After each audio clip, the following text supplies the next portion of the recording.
Well, hello again, all the boys and girls out there in YouTube land watching. Georgia Beer Reviews back at you today with another one. What I'm looking at is the Komes Imperial Stout. This is a product of Poland, 12% alcohol by volume, brewed and bottled by Browar Fortuna. So they talk about you can store this beer, it continues to develop. You can decide how long your Komes will mature.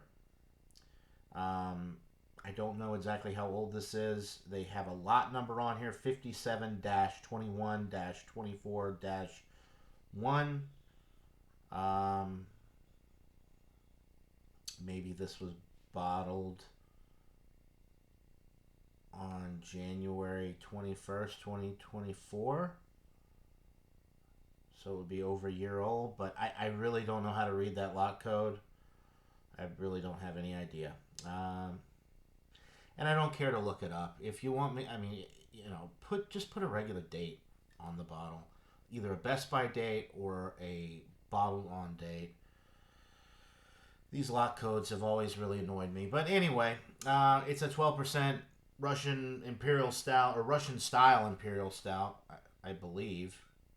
Actually, no, this is just the Imperial Stout. I believe they have a separate Russian Imperial Stout. Yeah, it doesn't say Russian Imperial Stout. I don't know why I was thinking this was a Russian Imperial Stout. Imperial Stout is a rich in flavor, aromatic, and complex, dark, top fermented beer lagered for several months.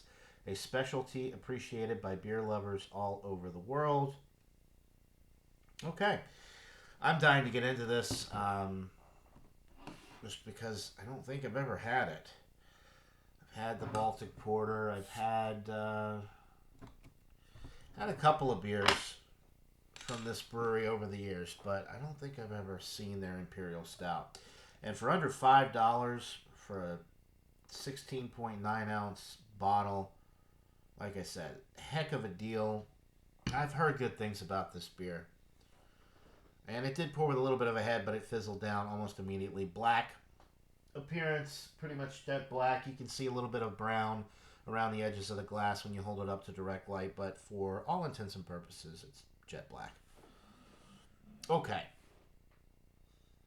Oh, it really smells nice. It has a nice, just dark roasted malt character, darkly toasted bread notes, a little bit of dark chocolate. I'm almost getting a little like cherry in there. Oh, smells really good. This isn't bourbon barrel aged or anything like that. It's been a while since I've had a beer, a stout at 12% that wasn't barrel aged. Yeah, it smells great. Really nice, intense roasted malt character on the nose. Slightly fruity, chocolatey. It smells really good. That's pretty much all I'm getting though, but it smells like a delightful stout. So without further ado, let's get into this brew. Cheers.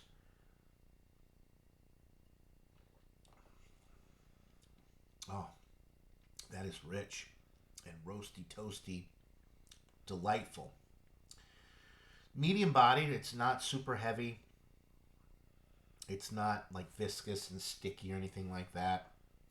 Just, water, roasted barley malt, yeast, nothing added to this beer. Just a straight Imperial Stout.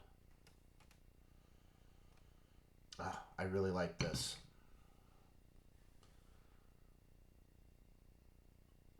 I mean, and for less than $5 a bottle, you can't beat this. I will definitely be picking up more of this for sure. This is about as good of a stout that you're going to find without it being without the barrel aging. It's got really nice depth of flavor with the intensity of the roasted malt. Like I said, dark chocolate, dark toasted bread notes. That little bit of a cherry note is kind of coming through on the palate, but it's minimal on the palate. A little bit of a bitterness on the back end. I think it's more from the roasted malt than the actual hops that are in this beer. Nice, maybe even a touch of caramel.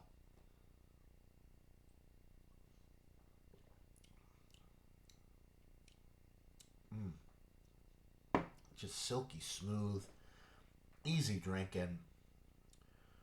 Yeah, this is a winner. It definitely doesn't drink like 12%. It's not boozy at all. It's really enjoyable. Um, I'm trying to think of something to compare it to.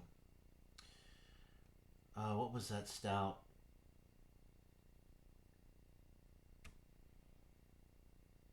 Fire?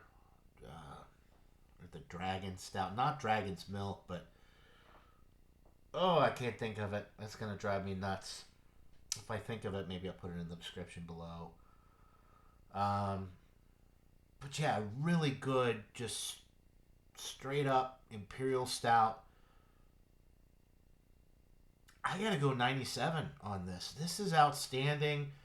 I'm not gonna go world class, but if you told me that you thought it was world class for the style, I wouldn't argue with you. Uh, it's not as complex as like a barrel aged stout would be, but these are really nice from time to time. You know, I love the barrel aged stouts because of the complexity and just all the character that you get with a barrel aged stout. But a regular old imperial stout with really good roasted malt character is hard to beat. Um, if you haven't had a lot of stouts, imagine Guinness, like the roasty, flavor of that with just a lot more body without being boozy, but just a lot more of that roasted malt flavor. Um, it's just, I mean, it's outstanding. Yeah, 97 out of 100. One of the better, just straight stouts that I've had in a while. Um, I think they have a separate Russian Imperial version of this. I'm not sure. I want to say that they do, um, because this is not that bitter. I think the Russian Imperial Stout version would be more bitter. Russian Imperial Stouts typically have a pretty bitter finish. This one is very mellow, just a slight astringent note on the back end, but I think it's coming from the roasted malt character, not from the hops. Just a really nice beer all the way through. I'm just blabbing on at this point, so we'll go ahead and end the review. But yeah, 97 out of 100. If you can get this beer in your area, which chances are you can, it's pretty widely distributed in the United States. Um, Buy it, try it. Let me know what you think in the comments below. But I think if you like standard stouts, this is going to be just a much more intense and more roasted malt character version of just a standard stout that you might enjoy. So this is really enjoyable, not boozy at all, even though it is 12%. So yeah, 97 out of 100 for the Komes Imperial Stout. Let me know what you think if you've had this beer. I think it's an absolute winner. 97 out of 100. So that'll do it for this beer review, folks. Hope everybody out there is having a great day. And until next time, cheers.